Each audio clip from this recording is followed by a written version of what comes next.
Po неколкогодишен застој поради неконтролирана експлоатација и испуштање на нивото, во Кочани повторно ќе се користи и црпи термалната вода. За оваа намена ископан е 4 пати подлабок бунар од претходниот и во функција е ставена така наречена потопна пумпа со сила од 77 киловати, а инвестицијата е вредна 5,7 милиони денари.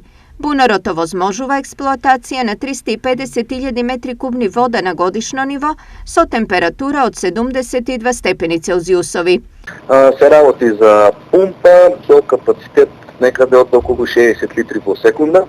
Карактеристично за овој бунар е што, односно прва пумпа која што е пуштена на длабочина од 110 метра, поради динамичкото ниво на самиот бунар, кој што изнесува околу 26 метри, а минимум пумпата треба да биде потопена перманентно 10 метри во вода. Станува утре во сабота само да се направат оние мерења околу струја, дотур на струја со инструменти да се провере. Геотермалните води во Кочани се користат за загревање на 3 јавни објекти, на оранжериските комплекси и на приватни индустријски субјекти за затоплување на работните хали. Геотермалната вода што ја користат неколку правни субјекти, пред се оранжериското производство, спречуваме користење на огромни количини на мазут за загревање на истите, кои што на крајот се штетни за човековата средина.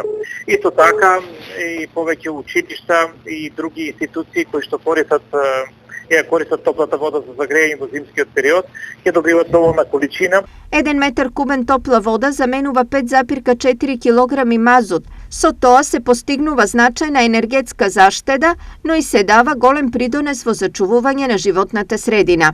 Инаку Кочани е единствената општина во регионот каде термалните води се користат на овој начин.